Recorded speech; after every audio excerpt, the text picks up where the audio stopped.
महाभारत का कुरुक्षेत्र युद्ध धर्म, परिवार और भाग्य का युद्ध था। पांडवों और कौरवों के बीच लड़े गए इस युद्ध ने 4 दिनों तक चलकर इतिहास की धारा को बदल दिया। पहले दिन अर्जुन संशय में थे, तब भगवान कृष्ण ने उन्हें गीता का उपदेश दिया। जैसे ही शंखनाद हुआ, युद्ध आरंभ हुआ। कौरवों के सेनापति भीष्म पितामह के नेतृत्व में पांडवों को भारी क्षति उठानी पड़ी। दूसरे से 9वें दिन तक भीष्म के नेतृत्व में कौरव सेना ने पांडवों पर भारी आक्रमण किया।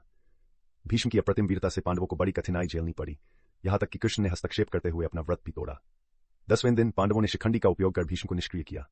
अर्जुन के बाणों ने भीष्म को धराशायी कर दिया। यह युद्ध का निर्णायक मोड़ साबित हुआ। भीष्म के बाद द्रोणाचार्य ने सेना का नेतृत्व किया और पांडव सेना को भारी नुकसान पहुंचाया। 13वें दिन युवा अभिमन्यु ने चक्रव्यूह तोड़ा, लेकिन वह उसमें फंस गए और 7 महारथियों द्वारा मार दिए गए। उनकी मृत्यु ने पांडवों को शोक और क्रोध से भर दिया।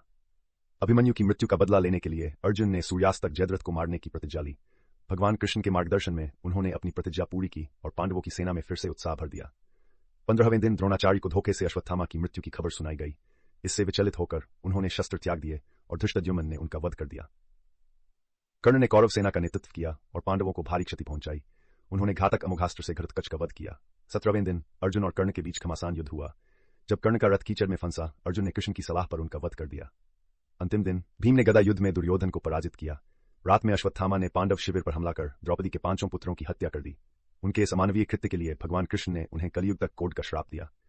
पांडवों ने युद्ध तो जीत लिया, लेकिन इसकी कीमत बहुत भारी थी। महाभारत हमें सिखाती है कि लोभ, अभिमान और अधर्म के परिणाम कितने विनाशकारी हो सकते हैं और अंत में धर्म की विजय होती है। कुरुक्षेत्र का युद्ध केवल एक संघर्ष नहीं, बल्कि धर्म, नैतिकता और जीवन के सही चुनावों की कालजयी कथा है।